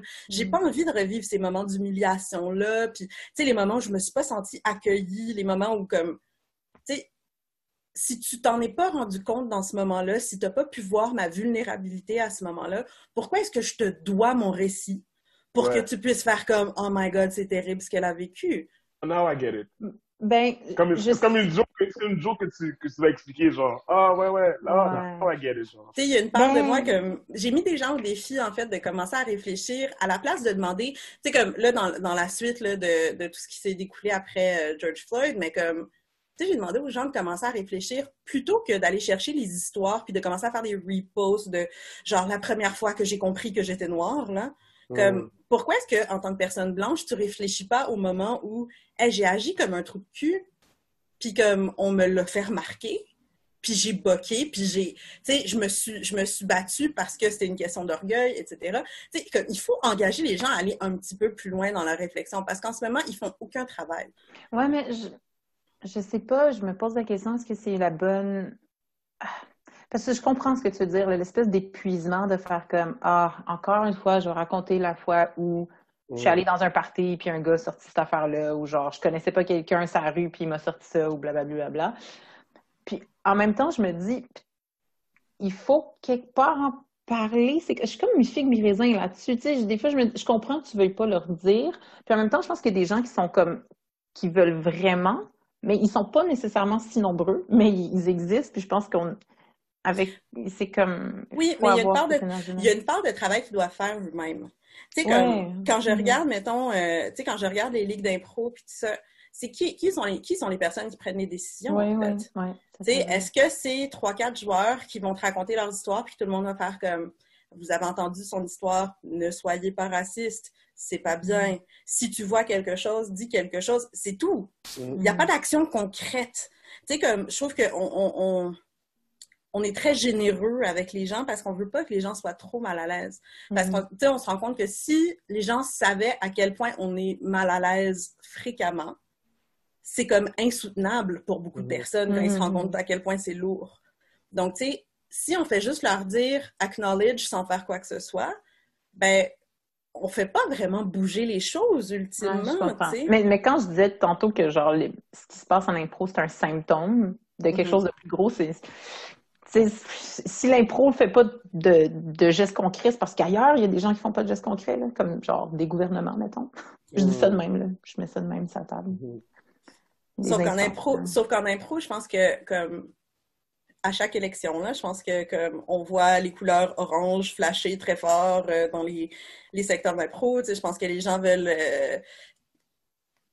projeter une espèce d'image bohème, d'ouverture, d'acceptation, de liberté, etc. Puis comme, mais au bout du compte, si c'est eux qui n'agissent pas, si c'est pas les personnes qui ont justement les meilleures intentions puis tout ça qui agissent pas, ben ça veut dire qu'on va attendre salement longtemps. Ouais. Parce que si même nos alliés sont pas capables d'agir, ben je vais rester chez nous, tu sais, comme c'est quoi là, je vais aller faire un show d'impro, je vais pas me faire payer ou genre tout le monde, tu sais, comme what's the point, tu sais, faut que ça vienne de la communauté large d'impro. Faut qu'il y ait des décisions qui soient prises. Faut que les gens disent comme on va créer de l'espace. Faut que les gens soient volontaires. Faut qu'il y ait une intention de changer. Mais en même temps qu'elle dit, ils n'arrivent même pas à le faire avec les femmes. Puis c'est genre 50-50 dans la population. Déjà, je suis comme... Mais c'est pas un après l'autre. Je dis pas que c'est l'un après l'autre. Non, je sais, c'est pas ça que tu dis. C'est juste pour enchérir, tu sais, comme le problème, c'est que c'est pas un après l'autre. Fait que des fois, je me demande... Puis je connais pas le monde de la Ligue. C'est pas mon univers du tout. Donc, c'est clair qu'on vit des choses qui sont super différentes, là. Mais tu sais, est-ce que les femmes qui se battent pour la place des femmes en impro, qui sont majoritairement blanches, là, est-ce qu'elles se battent autant? Tu sais, comme, est-ce qu'il y a un mouvement? Parce qu'à un moment donné, c'est pas tout le monde qui est comme, non, moi, je veux juste faire des jokes racistes. Tu sais, comme, je pense que, à quel point est-ce que les gens sont prêts à faire, juste à se parler. Juste à se parler, là. Comme, il n'y a pas beaucoup de conversations. Puis là, on parle entre 4 noirs. On n'est pas 4 décideurs. On n'est pas, tu sais, comme, on est 4 personnes qui avons des expériences de discrimination en impro. Est-ce qu'il y a des personnes qui prennent des décisions en impro qui seraient, tu sais, comme, qui seraient quasiment willing d'avoir cette conversation-là entre eux, puis de dire, qu'est-ce que je peux faire? Moi, je suis prête à les aider dans ce processus-là. Je suis pas mal certaine qu'on est tous prêts à les aider dans ce processus-là. Mais comme, est-ce qu'il y a vraiment un intérêt ou une volonté? Ouais, ou est-ce que c'est une mode? Oui, mais c'est que l'impro aussi est comme tellement... il y a quelque chose à l'impro qui est comme méta-impro, là, qui est souvent comme comment on décide. C'est un peu comme on est des chums, puis on fait ça, puis après on dit aux autres qu'on a fait ça, puis ben le monde, ils sont comme à moitié impliqués, fait qu'ils disent OK, puis là, ben, on fait de quoi, puis c'est... Fait que je pense que ça demanderait comme une forme d'implication peut-être des personnes justement qui ont ce type de vision-là, cette perspective avec plus de profondeur, peut-être de comme... Puis encore une fois, ce que tu as souligné tantôt comme point, l'idée de comme c'est pas nécessairement qu'à nous de le faire, c'est tout à fait valable, puis tout à fait vrai en fait. Ça serait intéressant d'utiliser cette énergie-là pour juste jouer de l'impro. Ça serait vraiment, vraiment cool. Mais ouais, j'ai l'impression que c'est peut-être comme il faut que des gens, littéralement, ce soit comme une espèce de prise de la Bastille de l'impro. Puis que... Complètement. Puis, tu sais, si je peux compléter un peu ce que vous dites, ça me fait penser à la WIM, en fait, que c'est le concept le plus flyé à date dans ma vie, j'ai vu d'impro que j'ai contribué. Puis, tu sais, c'est inspiré de la lutte qui, au final, c'est un gros show de théâtre, au final, sportif. Puis très éclaté souvent. Puis nous, on a joué dans le côté éclaté. Une de nos façons de penser, c'était plus c'est wash, plus c'est wow. Donc, autant que... puis wash, c'est vraiment en guillemets, c'est vraiment dans l'optique qu'on mettait de l'avant toutes les communautés différentes. C'est une des rares ligues que j'ai vu facilement 5 noirs sur le stage qui n'étaient pas... tu sais, qui n'étaient pas genre en train de se dire où ma place ou whatever, il faut que j'aille m'asseoir. Tu sais, non, il faisait partie du spectacle autant que tu avais des queers, tu avais toute la communauté LGBTQ. On fêtait la Pride là-bas, littéralement, tu sais, comme on faisait un gros spectacle, toutes ces communautés-là étaient mises de l'avant. Puis ça a été une initiative qu'on a prise, mais je pense qu'il faudrait aussi qu'il y ait beaucoup, que ce soit des jeunes, même des plus vieux, qui prennent cette décision-là de faire en sorte que ces moments-là soient créés. Parce que en ce moment, c'est pas les institutions, c'est pas la LNI, peu importe, c'est pas le gouvernement qui va le faire. Mais parlons-en de la LNI. Mm. Moi, j'ai des grandes questions à savoir qu'est-ce qui se passe à la LNI. Je trouve que c'est un drôle de hasard que la LNI soit comme ça. Ouais. Puis après, il y a comme un questionnement de pourquoi est-ce qu'on perd du public, pourquoi est-ce qu'il n'y a pas de monde qui revienne, puis t'es comme, peut-être parce que les gens qui pourraient venir, ils se voient pas. Peut-être que ton public est en train de changer, puis tu remarques pas que tu vas pas dans le sens de ton époque, puis il faudrait peut-être que tu proposes d'autres personnes qui attiraient un public qui n'est jamais venu à la LNI. C'est quand même troublant là, que la LNI, ça soit aussi homogène. Il y a quelque chose de comme, ah ouais, pour vrai, OK. Tu dis OK, mais t'es pas d'accord, mais tu dis OK. Ouais, puis je pense pas en plus que l'excuse, ça soit ouais, mais il y en a pas qui se pointent ou peu importe ça. C'est sûr que non, parce que on a réussi à faire en sorte, mettons, avec le MIB, Wim ou même toi qui as dit qui donne des formations puis tout, de voir qu'il y a du potentiel en improvisation, mais que on se fait ramasser, genre, soit quand on est sur l'improvisoire ou même l'intérêt aussi de vivre l'expérience de après-match, puis le social aussi qui vient avec, qui peut être, je vais dire parfois, difficile, compliqué et frustrant par moment. Donc, je pense que c'est vraiment que il y a un problème ici, là. Parce qu'il y a beaucoup de talent au Québec. Il y a beaucoup d'acteurs, il y a beaucoup de... Mais tu sais, la LNI, en plus, c'est la Ligue nationale. Puis tu fais comme, ah, wow, OK. Fait que de toute la nation qu'il y a ici, pour vrai, il n'y a pas plus... Non. Non? Ça existe pas? Non, c'est vraiment triste de même. Ah, barouette. Ouais. Mais parce que de toute façon, il y a aussi le facteur que c'est méchant ce que je vais dire. Mais comme si nous, on fait un mauvais show, mais comme on n'ira plus voir aucun show. Parce qu'ils sont poches. C'est comme j'ai vu, c'est d'avoir le droit à l'échec aussi. C'est quand même de l'impro, hein? Faut avoir le droit d'échouer, il faut apprendre à échouer avec élégance et compagnie. Puis quand t'as pas autant d'opportunités de te planter, tu t'améliores pas. Malheureusement. Ouais, absolument. Puis ça, ce que tu viens de dire, c'est quelque chose qu'on intériorisait. En tout cas, moi, je l'ai beaucoup intériorisé avec le MIB, parce que le show, tu sais, Shina puis moi, on était les deux qui montaient les shows mois après mois, tu sais, puis il fallait vraiment, on était comme, OK, guys, faut que le show commence à telle heure. Il faut que tout le monde, tu sais, on avait même fait des shows avec des costumes à un moment donné, tu sais, puis genre, comme des éléments de décor, whatever. Puis il fallait vraiment que, OK, il faut que ce soit tight, il faut que ce soit tight, Puis il n'y avait pas de place à l'erreur, tu sais. Puis je pense que je l'ai même verbalisé à plusieurs reprises. Guys, faut que ce soit tight, tu sais, parce que de un, je voulais que ça réussisse, mais c'est parce que aussi, on était un peu les... On était un peu tout seul de notre gang à faire ça. Non, on était un peu... Pas mal. On était, tout seul de notre gang, mais on est les premiers. On est les premiers on était les premiers à faire un show d'impro black. Il y a eu des shows du monde, tu sais, il y a les Bad Boys du Rire, il y a des shows du monde, mais de l'impro, genre, vraiment.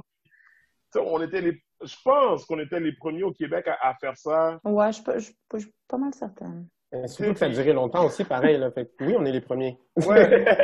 fait que quand t'es le premier, tu deviens par défaut le barème. Tu sais, t'es le standard barrier. Tu sais. Fait puis c'est ça qui fait que nous, moi en tout cas, je sentais qu'on avait, ou c'était le fun de MIB, mais j'étais comme, yo, il faut que ça marche, il faut que ça marche, il faut que ça marche. Tu sais. Parce que justement, au point que tu viens de nommer Kadi, où est-ce que c'est comme, c'est comme Barack, man. Barack, c'est comme, c'est le premier président black. Il n'avait pas le droit à l'erreur, tu sais. Il en a fait, mais il n'avait pas le droit à l'erreur parce que you're the first. Ouais. Mais c'est surtout que on dirait que des fois, qu'il y a une espèce comme de sous-entendu très, très, très subtil, très, très comme chuchoté. C'est comme, fais-moi pas regretter de t'avoir donné de la place. Ne me fais pas regretter de t'avoir donné une chance. C'était comme, ouh. Mais c'est très subtil. C'est jamais dit de même. Mais tu le feels, là. Tu feels que t'es comme, OK, je peux pas me péter la face, là. C'est pas possible, là. Comme tu disais, Kadi, je peux pas, là. Ouais. Et c'est subtil, hein. Fait qu'on va repartir le MIB. Puis là, je pense que oui. Hey, la franchise est rendue à 4 films, là. Je pense qu'on a le droit de faire le MIB 2. Ouais, non,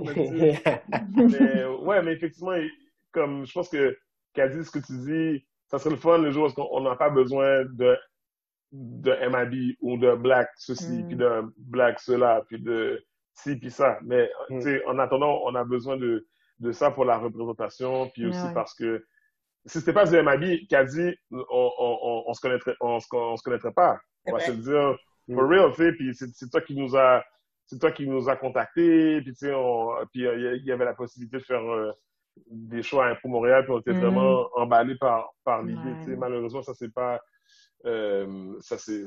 concrétisé.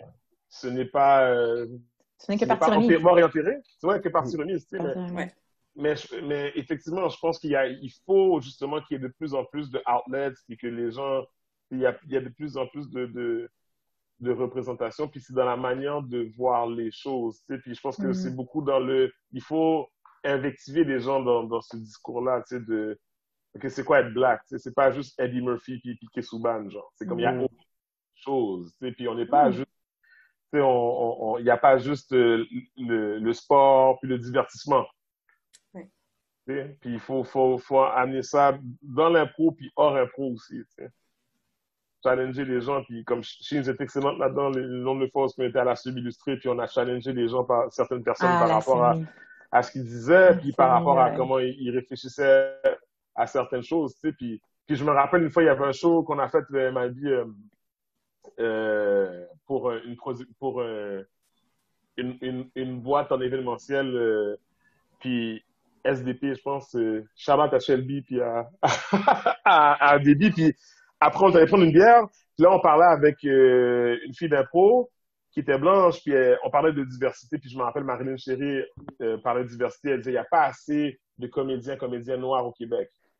Sur des grandes productions, dans des quotidiennes, à la télé, qui jouent autre chose que le stéréotype dans lequel on les met. Ou qui jouent vraiment comme t'es le black avec un accent québécois à fond la caisse. Puis t'es comme, the only thing that's black is your skin. Oui, genre, tu sais. Comme tu es ethniquement noir, mais tu es culturellement blanc québécois de souche, mettons. Je vais le verbaliser comme ça. Puis là, la personne en question disait non, mais il y a telle personne, telle personne, telle personne. Puis là, la réponse de Marilyn Chéry a été excellente. Elle a dit si tu peux nommer les noms des gens qui sont à la télé pour prouver ton point, that's the problem.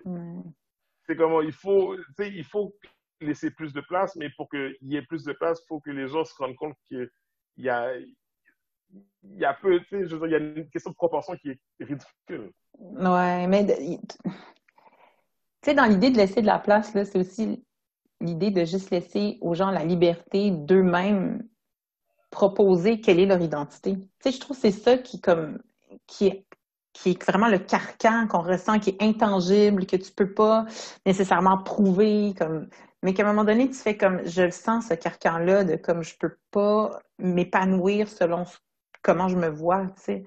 C'est comme plate de toujours te faire ramener à ouais, c'est comme un peu le fun que tu fasses ce personnage-là, mais ça marche pas trop avec ton casting, puis t'es comme, how do you know? Ouais. C'est un truc, c'est de la science-fiction, c'est encore là, tu sais. Ça le dit, il y a de la fiction là-dedans. Puis même quand on fait pas de la science-fiction, même quand on fait des impros de coloc, tu sais, je fais ce que je veux, là. Ben oui. C'est toujours le truc un peu biz, mais bon.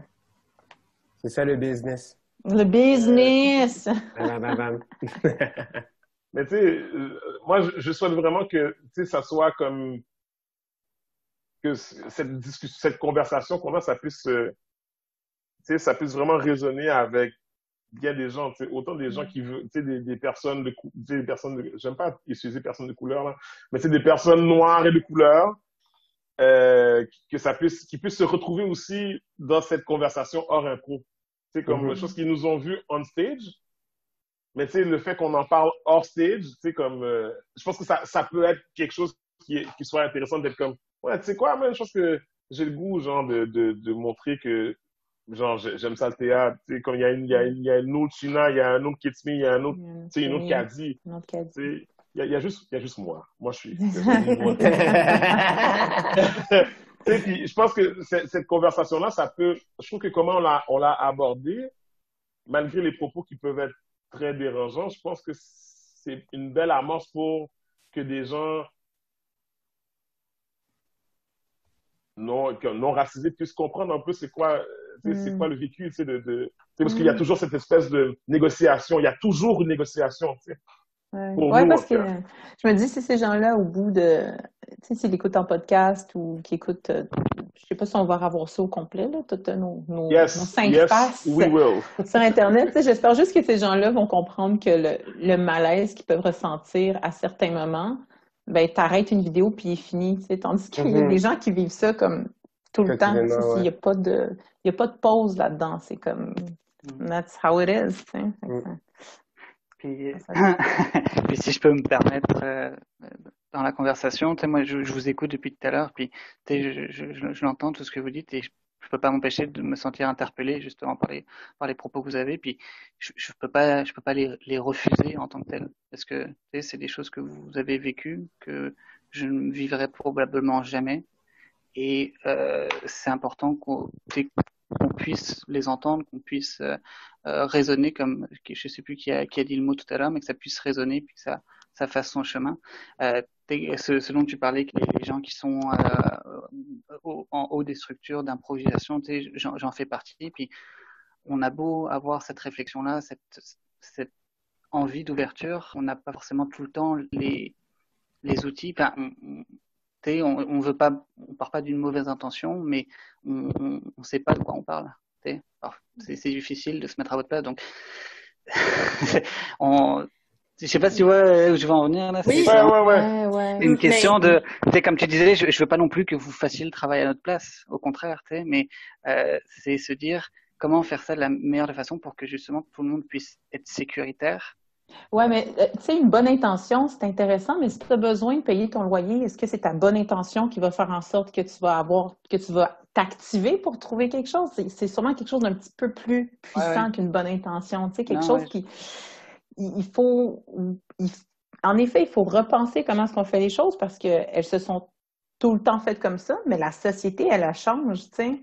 Ouais. Puis après, on parle de beaucoup... Il y a plein d'autres choses qui sont abordées. Tu sais, dans les médias sur, par exemple, comment est-ce qu'il y a le recul du français ou comment est-ce que il semble avoir comme un clivage de plus en plus grand entre les immigrants. Et c'est comme si les gens pensent que magiquement, les choses vont se passer. Tu sais, je veux dire, je peux pas parler pour tout le monde ici, mais tu sais, moi, je veux dire, en partie, je suis deuxième génération. Tu sais, mon père est un immigrant. Puis je suis deuxième génération, c'est là que ça se passe, tu sais. Fait qu'il faut comme que le travail soit fait maintenant pour que plus tard, on les voit, ces gens-là, sur la scène, tu sais. Mais le travail qu'on doit faire maintenant, s'il y a un petit peu plate, c'est parce que du monde aurait peut-être dû le faire avant, mais ils ont juste pelleté en avant. Puis à un moment donné, la montagne est grosse. Puis là, il faut vraiment que... C'est pas plus les belles paroles qui vont faire en sorte que les choses vont changer. Tu sais, il faut qu'il y ait des réelles actions, là. Mais puis les réelles actions viennent avec des conversations ultra inconfortables. Puis je pense que on se tire une balle dans le pied quand on pense que c'est quelque chose qu'on peut faire sans casser d'œufs. Hein? Il y a des gens il y a de la frustration, il y a de la colère qui va sortir de ces affaires-là parce que il y a beaucoup de silence. C'est comme tu sais, c'est comme retenir un pet là, comme là ça fait longtemps là. Fait que quand ça commence à sortir, ça sort. Excusez, c'est vraiment trash. C'est vraiment une drôle de parallèle. Mais... Si jamais t'en as besoin, juste ferme le micro, puis... Ouais. Non, c'est beau. Merci. Ah, si vous suivez. Tellement. Mais genre, excusez, en tout cas. Mais, tu sais, ça va être inconfortable, mais il y a des belles ressources qui existent. Tu sais, comme, je pense que tout le monde, là, j'ai hâte qu'il y ait une traduction qui sorte, là, mais il y a une autrice qui s'appelle Layla Saad qui a écrit un livre qui s'appelle The Me and White Supremacy Workbook. Puis c'est 28 jours de journaling qu'elle propose pour une prise de conscience de son rôle dans une espèce de société ultra raciste. Puis c'est vraiment fascinant parce que ça t'oblige à déconstruire. Puis je veux dire, même en le faisant en tant que personne noire, c'est confrontant. C'est super confrontant. Je viens d'un milieu super éduqué. J'ai des diplômes, j'ai une reconnaissance sociale versus quelqu'un qui vient juste d'arriver, tu sais, puis moi aussi, je suis de deuxième génération. Fait que, tu sais, il y a des préjugés qui existent. C'est comment commencer à déconstruire ça. Puis de toute façon, il n'y a pas de résultat parfait. Ça va constamment être en évolution. Puis d'avoir l'impression qu'on va trouver la solution puis que, tu sais, ça va être final bâton. Ouais, c'est ça fait en sorte illusoire. que c'est ça. Donc, il faut juste accepter que illusoire. Il va falloir accepter qu'il va falloir intégrer d'autres personnes dans les cercles de production. Il va falloir, tu sais, comme créer une place de choix pour que ces gens-là puissent se sentir inclus, puis pas genre je suis là parce que je suis noire puis je remplis un quota, tu sais. Il va falloir que ces gens-là fassent partie des réflexions et des démarches, puis il va falloir que tout le monde soit très intentionnel dans ce qu'ils font. Puis les gens vont avoir l'impression qu'on peut plus rien dire, puis que c'est, tu sais, on va blesser l'ego de l'homme blanc, là, même si ça n'a rien à voir, tu sais. Donc, mais comme il faut que les gens s'assument et disent, mais ce qui se passe, c'est pas correct. Il y a des joueuses, il y a des joueurs qui se sentent pas à l'aise, qui se sentent pas en sécurité. Tu sais, comme si on part de la prémisse de sécurité en impro, au moins, là, je me dis qu'on peut rejoindre énormément de personnes, tu sais. Comment est-ce qu'on s'assure que tout le monde soit safe, le public soit safe, qu'on se retrouve pas dans des situations dangereuses? Fait qu'il faut créer de l'espace, puis il faut se mettre mal à l'aise. Mais je dirais pas que toutes les ligues ont besoin de faire ça, mais il faut de la place pour des ligues comme ça. Je sais pas si tu vois ce que je veux dire, dans la mesure où je pense que même s'il y a des types d'impro que j'aime pas personnellement, c'est pas mon genre, je pense pas nécessairement que ces ligues-là devraient plus être là, mais je pense que, tu sais, on parlait de faire de l'espace tantôt, là. Tu sais, moi, c'est ça que j'aimerais, c'est juste comme, hey, on peut-tu proposer ça, puis ça peut-tu ne pas être diminué par les gens qui sont pas d'accord? T'es pas d'accord, c'est chill, mais tu sais, comme pas obligé de diminuer ce que je propose comme projet, tu sais. C'est clair. Pas de condescendance, mettons, c'est comme... Ouais. Mais je suis d'accord avec toi, c'est pas de tout défaire puis tout recommencer. Je pense que il y a de la place à de l'amélioration partout. Il n'y a pas une ligue qui est parfaite, il n'y a pas un théâtre qui est parfait, puis tout ça. Mais je pense que, encore, si les gens ne sont pas capables de dire comme, est-ce que, tu sais, si les gens sont pas prêts à se poser la question, est-ce que ma ligue est la plus accueillante pour n'importe qui? Si j'ai une personne en situation de handicap qui arrive et qui dit je veux faire de l'impro, est-ce qu'on va être capable de l'accueillir? Tu sais, comme si j'ai une personne qui vient de terminer tous ses niveaux de francisation, dans une démarche d'immigration, décide qu'elle veut faire de l'impro, est-ce qu'elle va se sentir accueillie? Est-ce qu'elle va se sentir, tu sais, est-ce qu'elle va sentir une bienveillance dans l'espace? Même si on peut se malmener sur scène, est-ce qu'entre individus, cette bienveillance existe? Puis jusqu'à ce qu'on puisse dire oui à l'égard de tout le monde, dans un certain sens, ou qu'on puisse au moins rediriger vers des ressources appropriées. Ouais, vraiment. Quoique, il faut faire attention de ne pas créer la ligue pour les personnes X. Ouais, genre ghetto un peu, là, comme si on ghettoisait. Tu sais, mais il faut qu'on ait Puis je pense qu'il y a des réflexions collectives qui peuvent avoir lieu. Tu sais, je pense que comme si c'est plusieurs personnes qui se penchent ensemble, plusieurs ligues, plusieurs théâtres qui se penchent ensemble pour dire comment est-ce qu'on fait, comment est-ce qu'on veut agir collectivement? Est-ce que c'est important pour tout le monde? Tu sais, comme déjà, juste de se dire, comme collectivement, c'est important pour nous que les gens se sentent accueillis à venir faire de l'impro. Ben, à partir de là, crime, cool. Tout le monde part de la base de on veut que tout le monde se sente le bienvenu, la bienvenue. C'est énorme. Juste ça. Non, mais là, ils viennent de finir de mettre des ascenseurs dans le métro, fait que... Oh my God. Ils viennent, là. C'est frais, là. Wow! T'as raison, là, t'as raison. OK. Mais tu vois, pour pousser ta réflexion puis l'ancrer dans quelque chose de plus tangible, là, qu'a dit, je sais qu'en Europe, souvent, il y a comme des espèces de, pas des séminaires d'impro, mais tu sais, comme, ouais, je vais dire comme des assises. Des assises. Ouais, mais je dirais c'est comme des congrès d'impro, en fait, où est-ce que c'est comme des gens de différentes associations d'impro, où est-ce que ils ont des ateliers, mais il y a aussi comme des moments de discussion un peu, tu sais, comme des genres de forums ou des genres de plénières. Ouais. Parce que les gens, ils peuvent un peu échanger. À Clermont-Ferrand, il y avait un gars qui nous avait dit ça, puis j'étais comme, OK, wow, tu sais, c'est comme, nous, on n'a pas ça ici. Mais oui, on a ça ici. On a le festival Improv, qui est un festival d'impro montréalais qui accueille du monde de partout. Jusqu'à maintenant, on avait du monde de La Réunion qui sont venus. Puis il y a toujours des panels, puis généralement, je vais vous avouer, les panels touchent beaucoup à la diversité parce que c'est un buzzword sexy. Mais on en parle beaucoup. Il y en a à Toronto, il y en a partout, puis il y a des grosses discussions là-dessus. Il y a une espèce de symposium à Toronto organisé par le théâtre Bad Dog qui s'appelle Our City, Our Stages, qui est en fait une fin de semaine de réflexion pour la communauté et n'importe qui de l'extérieur qui veut venir aussi pour parler des enjeux des personnes marginalisées en impro. Fait que, tu sais, comme tu parles de tout, mais tu fais des brainstorms avec du monde de Hamilton, avec du monde de n'importe où, puis ça crée une communauté, tu sais, comme qui est un peu plus forte parce que tu te dis, dans plusieurs villes, on a réfléchi ensemble, puis on y arrive. Mais c'est clair, ça vient beaucoup plus du monde anglophone que francophone. Et c'est ça que je voulais dire, tu sais, dans le sens que si tu touches le côté francophone, tu sais, le côté... Tu sais, l'impro, mettons, classique, c'est un hub, là. Tu sais, c'est un métier, c'est comme un genre de micro-société un peu. Puis cette partie-là de l'impro, je pense, mais tu sais, je pense qu'elle gagnerait à ce qu'il y ait comme des initiatives qui, tu sais, ou créer des espaces parce que les gens peuvent un peu jaser de l'impro, tu sais. Mais même dans le monde de l'improvisation francophone, la dernière fois que j'étais allée en Europe, c'était en Suisse pour le mondial. Puis je me rappelle, après avoir fait comme 4-5 jours d'impro, d'être allée voir les organisateurs puis de faire ouais, fait que c'est un mondial, hein, ce qu'on fait? Puis ils sont comme ouais. Puis j'étais comme c'est intéressant parce que tous les auteurs qui étaient là, c'était des auteurs français. J'étais comme sont où les Michel Tremblay, tu sais, les Marie Laberge, Dany Laferrière. Sont où, tu sais? C'est comme parce que moi je dois apprendre à faire du français, genre, tu sais, je peux penser de, je sais pas, moi, Céline à Bec Bédère, mais jamais ça arrivé que toi, tu sais, une équipe française, une équipe suisse doivent connaître les codes de ma culture francophone du Québec, tu sais. C'est comme tellement weird d'avoir expliqué que comment ça, genre, on n'a pas eu d'auteur belge, pourquoi c'est juste des Français, tu sais.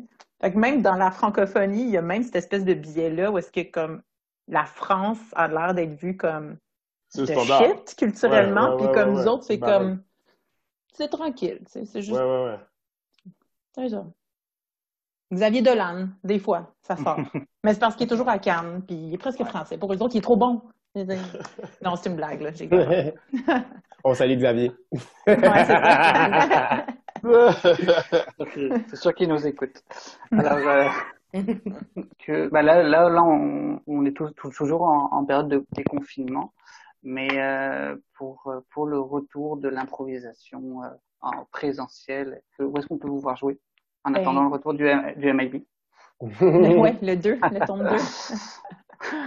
Il y a Plique, sûrement, qui va reprendre en septembre. Dans le vestiaire. Ouais, Shina joue à la Plique et je pense qu'elle est en noyau en plus. Je pense oui, avec une autre femme. Avec Annick Papineau. Yes, les miam. Annick.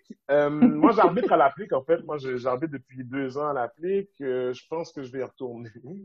C'est vraiment une Plique le fun. C'est vraiment, c'est le fun, cette Ligue-là. Shina et moi, on a des side projects, peut-être. On essaie de partir de quoi, là? Non, mais ça va vraiment dépendre du déconfinement, je pense. Ouais, ben ça dépend. Si on voulait reprendre le duo Rock Set, mais ça s'appelle Black Set. Mais on n'est pas sûr encore si ça va être bon. Là. On est comme pas certain. Là. On va voir. Là. On va se bleacher les cheveux en premier. Ben, je vais me bleacher les cheveux. Moi, c'est ça. C'est ça. OK. mais moi, je joue pas, en fait. Je fais juste arbitrer à la PIC. Je donne des ateliers aussi dans différents organismes communautaires. Mais c'est ça. À suivre. À suivre. Sinon, pour Ouais, ma ça part, donne moi, plaisir. ça faisait... c'est souvent des tournois avec mon équipe volante, les GOAT, que je faisais de l'impro. Sinon, j'étais beaucoup dans la musique et encore ces temps-ci. Mais sinon, il faut juste rester à l'affût pour un mouvement d'impro Black 2, qui sait. Je pense que ça serait un bon argument pour que je remette mes jogging puis mon t-shirt. J'ai toujours pas compris les jogging, je vous avoue, mais un jour quelqu'un va m'expliquer. Moi, je suis facilement trouvable à Impro Montréal où j'enseigne, je joue et je dors généralement. Super. Merci encore une fois d'avoir été avec nous aujourd'hui pour discuter. On espère vous revoir très bientôt avec le retour à la normale, entre guillemets.